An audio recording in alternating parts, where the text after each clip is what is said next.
And that's where I want to start with you, Sage, is the lens that I am now looking through everything with when it pertains to, can you be a Super Bowl caliber team? Can you get back to the NFC Championship? All those things for the Minnesota Vikings is, how do you get to a 1 or 2 seed? I don't really want to hear about anything else, because all the teams since 2012 have been either a 1 or 2, and the last team to be a 5 or a 6 seed to win the Super Bowl had Aaron Rodgers in his prime in 2010. And so you have to go way, way back. And there's another thing too about this, that most of the teams who are making the Super Bowl now, I know that Denver was the outlier here, but most of the teams, even through the history of the game, outside of a handful of other situations that were kind of weird or fluky, have a great quarterback. They have a great quarterback, but they also have great offenses. The AFC thing, where it's been Tom Brady, Ben Roethlisberger, or Peyton Manning in the AFC for like 17 of the last 19 years, and or now something Mahomes. like that. And now Mahomes. And maybe you never hear one of those other names again. And a lot more Mahomes is coming up, but he is a great quarterback. How long he can stay healthy for, I don't know. He's bigger. When I first saw him play, I thought he doesn't seem that big, but I think he is. He seems to sort of brush guys aside sometimes and play. He's got some just natural strength. He doesn't seem that big, but his arm strength and the way he can throw and the way he's got this head coach dialing it up and using that great player to the best of his strengths, and always a well-coached offensive line. That's the thing with Andy Reid. He has good teams. One is because if you have a really good offensive line, that helps the entire football team. And I think Andy Reid is one of the great O-line coaches in the NFL. But he's got this quarterback who really is special. And how San Francisco slows them down, I'm interested, because San Francisco is the #1 secondary in the NFL, 169 yards a game given up passing the football. Yep. That's incredible. Especially when you won 13 games in the regular season. You win in games, you giving up some yards in the fourth quarter because you're up by 10 points, you're up by 14 or 17, and you'll just play a little cover 2, and you'll get those completions up. At 169 yards a game, they're making everybody fight for every yard, even in those wins. And that will be a really, really fun piece to look at in this game, and obviously talk about for the next 2 weeks, which a lot of the country is going to be talking about this game for the next 2 weeks, and obviously for the Vikings, how we relate to our current situation of where this team is, what it needs, and can it be in that spot next year. That's what we're talking about today. So there's 2 conversations to be had as it pertains to these 2 teams. With Kansas City, it's all about whether you move on from your version of Alex Smith, which is Kirk Cousins, and try to find your Mahomes. Of course, Mahomes right now looks like an all-time great quarterback, so it's not super, super easy. But could you find someone who is just as good as Kirk Cousins on a rookie contract that could potentially allow you to spend a lot more money in a lot of other places to build up a totally stacked roster? And that's what Kansas City's been able to do with an all-time great quarterback, is build up their stacked roster, pay the guys they need to pay, bring in somebody like Frank Clark, pay Tyreek Hill to stick around, and so forth. Also, he's on the rookie deal, and he is the best player in the league. So that's the perfect cocktail for being in the AFC Championship last year, being in the Super Bowl. And then even when he does get paid, he's probably good enough so you'll be back. This won't be the last Super Bowl Patrick Mahomes. It is amazing, though, the aspect of the advantage teams have with those first round quarterbacks. The problem with the Vikings, at least for one more season, is there's a guaranteed $28 or $30 million or wherever that number is. That is, you can't do anything with that. You could trade it.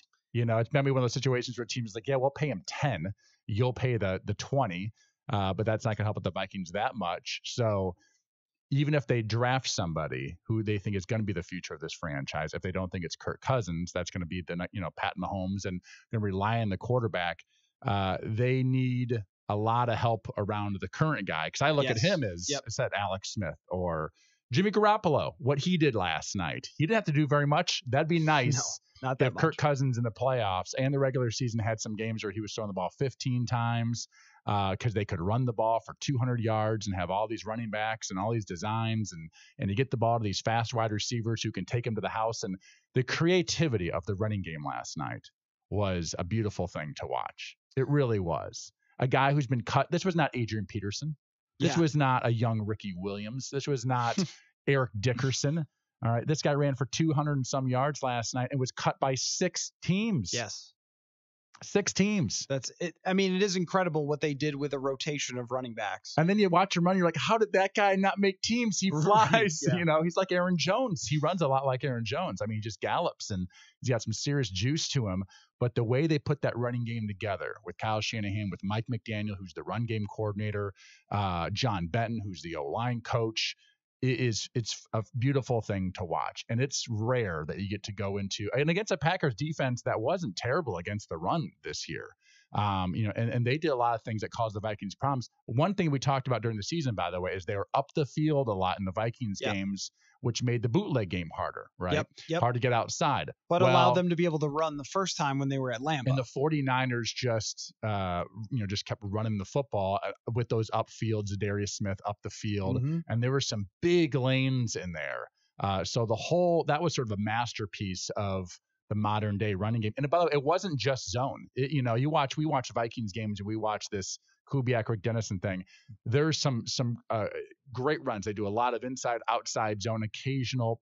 That was in a mix of all types of things and things that with all these jet sweeps and it was fast and there's so much speed. That's what this Vikings team doesn't have a ton of, is like 5 wide receivers that all feel like they can run 4.38. Yeah. That's what it seems like. And that Debo guy is unbeliilable Debo after Samuel, the catch. Yeah. I mean, he's like a running back. He's like a running back out there. And then they got other guys who can just fly at wide receiver, and the running backs are super, super fast. There's just such an explosive football team on the ground, and Kansas City is an explosive football team through the air. Should be a great matchup.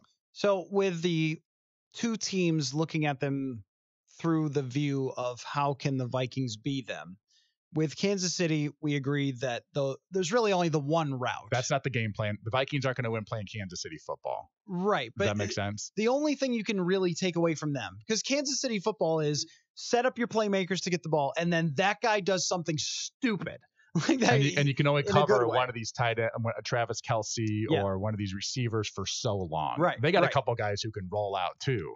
Tyreek Hill and number 17. Those guys they look like sprinters out there. Right. And he's rolling around, and those guys can come back to him, and they seem to have chemistry with him after a couple of years of playing together. A lot of street ball out there. That's really hard to find the Mahomes. Yeah. But it's about the potential of having that cap space that it would give you to move on from Kirk, and hoping that the next quarterback could either be as good with the cap space or better in certain types of situations. So you're telling me that this offseason, over the course of the next, what is it? Is it May 2nd or something is the draft? Usually it's the first couple of days of May. That you're going to ask me to study all of these guys, and can we you're watching tape again. Can we find the next Pat Mahomes in the second round? And everyone goes, how did they miss him in the second round? Because, the MVP was not drafted, super, super high. The guy, Lamar Jackson, probably going to be the MVP this year. Even Mahomes fell a little bit in the first round, but maybe I can find someone who's a diamond in the rough. And I should probably put my drafting quarterback skills to the test, and then we can keep track over time and see how terrible I do. I know, because we're all kind of bad at it, but I did dig up a tweet from me yesterday saying Mahomes was the best quarterback in that draft. I will not comment on any of my Johnny Manziel takes, but you know what's really tough? You know what's really hard? Is I trained the Washington State quarterback recently in Colorado for about 5 days, and their plays are like this: A96. That's the whole play. That's the whole play. Okay, that's some sort of like vertical routes with a possible like comeback on the outside versus off coverage or something like that. Like that's it. They also have like A92. It's like those are their plays. And trying to get him ready for the Senior Bowl. And SpongeBob picture. All right, when you're in west right slot, 3 jets, 3-jet, you drive CO. And like explain to them what you're looking at, what the 3-jet, what the read is, what the protection is, what, all these things. They've never done that stuff before. Mm-hmm. And Pat Mahomes was in basically that offense with more. I definitely know that. That's why his year off really helped. His year as a backup, for Alex Smith. Yeah. Oh, absolutely. And but also just really helped that. I think that his coach at Texas Tech was a little bit more NFL, the Arizona coach. Yeah, Cliff Kingsbury. Cliff Kingsbury, but had some NFL concepts because he played some years in the league and he had more, so that it wasn't as big a jump. Probably protections, if anything, were a little bit. That's what these college kids a lot of times don't understand is the complexity of NFL protections. Yeah. There's a lot going on out there. Yeah. And if you miss, you're really in trouble. With guys like Kirk, it's definitely a sack. But guys like Mahomes, occasionally they can miss and just sort of let it ride and go, well, I'm just going to go see if they're make sure. I'll make that guy miss, and I'll go out here and run 35 yards for a touchdown Right. and look back at a Right. guy. That run yesterday. But the great players can do that every once in a while, because you can't execute your way to the Super Bowl. Yeah. Occasionally, you actually have to make some plays. And even the slower quarterbacks throughout history, even the Brady, even the Joe Montana. Brady's a total playmaker. Right. I mean, they have a baller mentality. Eli Manning was definitely a baller. I think Case Keenum had a baller mentality. Just didn't have like all the talent in the arm of Tom Brady, and but he was out there. You could tell that was like his natural instinct was to attack. Yeah. And usually a team that wins the Super Bowl has a guy that does that. Garoppolo does do that. He has the ability to bring teams back. He's brought teams back something like four times this year in the fourth quarter. But he's also been a heck of a game manager, and good for him for being a game manager. What a great spot to be in.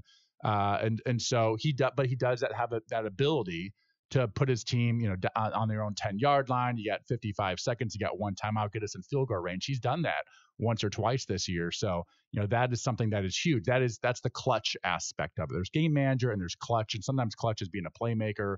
Sometimes it's stepping up in the fourth quarter in the red zone, those types of things. And this is the frustrating part for Vikings fans about Kirk Cousins, is that he has these games that just keep you from being a 1 or 2 seed that Jimmy Garoppolo did not have. Games where the quarterback simply does not show up to play in that game and takes sacks and has turnovers and makes mistakes and cannot move the ball at all. And that's what happened against San Francisco, and that's what happened against Green Bay twice. That's what happened against Chicago. And for the most part, it happened against Kansas City, and then does not often come through at the very end. One game against New Orleans doesn't erase a lot of other games where he had potential game-winning drives, and it's a kick in the stomach for Vikings fans to have had a team that was worthy of being 13-3 and a schedule that set them up for that, and statistics in their points for, points against, but just got no-show performances from their quarterback in too many incidences where there was no overcoming that for the rest of the team. And I was looking at Jimmy Garoppolo, and this is where they part ways a little bit, I think. I think they're similar, but where they part ways is that Garoppolo faced a lot of good teams this year. They actually had a tough schedule, and yet found a way to show up in most or all of those games. Even when he was missing, George Kittle and Emmanuel Sanders, I think, lost because his field goal kicker missed a field goal against the Seattle Seahawks in that Monday Night Football game. He beat Aaron Rodgers in the regular season, where his defense was great, but he was also great. And then in the game that made all the difference, when New Orleans was going crazy all over their defense and scores 46 points, Garoppolo gets the ball at the end of the game, makes a play to George Kittle. They end up winning the game 48-46, and even playing Russell Wilson in Seattle in the last game of the year, they get ahead in that game. They hang on at the very end. That sets them up to have a 1 seed. And even against the Vikings, Garoppolo got them ahead, and then the running game finished that game off. So when Vikings fans are looking at San Francisco and saying, well, yeah, I mean, Garoppolo's not that much better than Kirk Cousins, or look, his box score stats aren't as good, Cousins is missing some fundamental things that correlate to winning, like you mentioned, whether it's mobility or a baller mentality, or not feeling the pressure, or just being able to get the ball out quick. And a lot of these things are short with him. And I think that makes the decision of whether to sign him to a contract extension really challenging for the Vikings, because he gave you 10 wins. He gave you 100+ quarterback rating. The stats are beautiful. Right. They're really good. It was even fifth by PFF. Yeah, fifth best quarterback of the year. But I think if you ask most people who watched all the games, they wouldn't say he's the fifth. I mean, he and Pat Mahomes are not in the same category. Right. Russell Wilson not in the same category. I think and that's where numbers are so scary with how you rate people. And this is why people miss on quarterbacks. Like, who has that sort of it? Like, I always thought Drew Brees, and amazing, he might end his career with 1 Super Bowl appearance. Yeah. Aaron Rodgers might end his career with 1 Super Bowl appearance. It goes to show how crazy what Tom Brady did with 9 is just insane. 9 of them. All right. So we're trying to get the Vikings to 1 and get Kirk to 1, but it's just so hard. But at some point during those seasons, the quarterback has to make a couple really clutch, great plays. It just sort of happens in those years. Yep. Even Rex Grossman had a moment in the NFC Championship game against the Saints. He had the perfect situation. Terrible weather going against Drew Brees and Reggie Bush and that thing that should be on turf. So they had that was, I think that was a 1-2 situation, but it was a perfect situation for him. And he hit a tight end on a corner post and sort of moved the safety. And it was a tight window throw in terrible weather and made a clutch play. I think it was in the second half, but it sort of was one of the main scores that made them win that football game. He made a clutch play. You have to make some clutch plays at the end of the games. And Garoppolo, as you're right, he has done that this year. The reason the Packers won more games this year is because they weren't asking Aaron Rodgers to be clutch all the time. It was like, just, we'll have the running game. Our defense they were so much better defensively than they had been in the past. And you don't have to bring out the magic every single play. And I think that's what got him in trouble last night. He was trying to do too much too early. He got sacked. He had a double slant to the left. They replayed it. He got sacked. He has jersey pulled down and run down by somebody. He had the outside slant. Now, it's not the most beautiful look because I think it was against Richard Sherman or a corner, and it was his running back. But Aaron Jones he's a really, really good route runner. Yeah. And I think Aaron was a little concerned that somebody was going to jump it. He throws that ball. It's a first down. I think it was a 3rd and 3 or 3rd and 6 or something. He has that play, tries to do more, and then gets sacked. And he, that throwing that interception at the end of the first half, that cost them points. So he was trying to do too much too early. The great quarterbacks, they learn that the game is sort of a marathon, and you don't have to. And the older you get, the harder it is to do it on a regular basis. Yeah. And right now, Russell Wilson can sort of do it the whole game. Yeah. But as he gets older, when he turns 40, he might play for a really long time, by the way.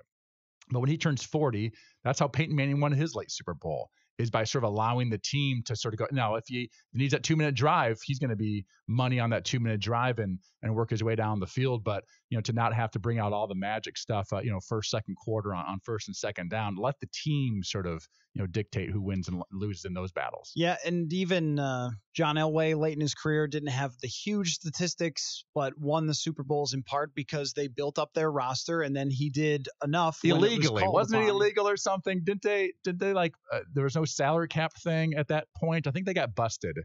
It was right around when there was sort of a salary cap, but at the time it was sort of like, well, we can sort of pay you, give you a car dealership over here. Oh, sure. Yeah. It was like early salary cap years. I think that goes on a lot in sports, like with Brady. Not with backup quarterbacks, it doesn't, dang it. Yeah, they don't give you car dealerships. Yeah. With Brady, there was a story a few years ago that no one cared about, where Robert Kraft, I believe, was funneling money through some doctor to Tom Brady, and everyone was like, who cares? It's like, that's circumventing the salary cap. Nah, who cares? Whatever. They've done worse. But to your point, needing the quarterback to step up at the biggest times has just always been a question with this team, and it does not, with the Vikings, and it does not disappear because of one win in New Orleans, in which he was great at the end. I mean, the throw to Rudolph, the throw to Thielen, he deserves all the credit for that. But as you make decisions going forward, you have to decide if your window is still open, if you can build a roster around Kirk Cousins that's ever going to be perfect enough to get you to the point where the San Francisco 49ers are, and if he's ever going to be able to make those plays in the regular season. What's weird to me is that a lot of people look at the playoffs and then they decide what their conclusions are going to be. Oh, well, see, Derrick Henry got them there. Well, yeah, I mean, he was a big part of that. In the regular season, it was their play action game with Ryan Tannehill that was getting them a lot of wins down the stretch because he was playing exceptionally, exceptionally well. So we have to look at what gets you to be a 1 or 2 seed. And then, as you mentioned, Rex Grossman went to a Super Bowl. Peyton Manning wasn't playing well, and he went to a Super Bowl. Why? Because they got to play at home the whole playoffs. That and their teams were loaded, and that's where Garoppolo was yesterday. Right. So the question is, can the Vikings... So let's not talk about the quarterback for a hot second, and let's go to the rest of the roster. How can we get that San Francisco team? I mean, my God, they've got some players. That's the reality. That D-line, 2 years ago. That D-line is ridiculous, and the secondary is really, really good. And the way they run the football, I would love it if the Vikings watched a lot of San Francisco film this offseason in Cougs, and they sort of figured out what some of that stuff that Kyle's doing, because there's some real stuff in there. And the Vikings do have an explosive running back. We have a whole bunch of backs that we like, and they're different, but we got a couple of guys.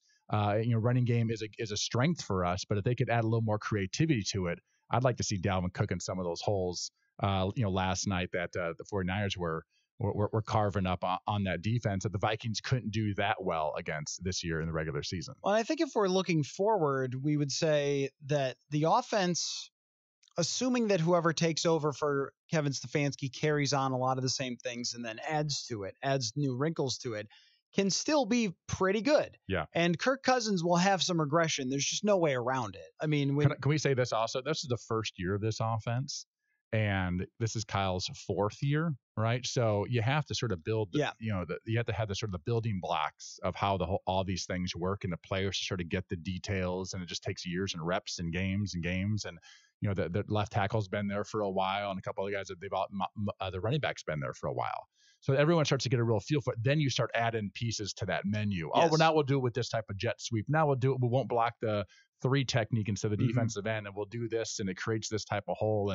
And they have a great creativity over that has taken time. And I got to think the Vikings will add a little bit more creativity to that running game this year. Right. So there's reason to think that they could still have a good offense. There's probably a cap on how good that can be, even if they get a new left guard. One thing that they had this year was incredible health on offense. Adam Thielen missed some time, but their entire offensive line that started the season played in the playoffs, and that doesn't happen all that often. Even San Francisco lost their center, and they found a way to make up for it. But usually, if you have good health one year, it's a little bit of a struggle next year.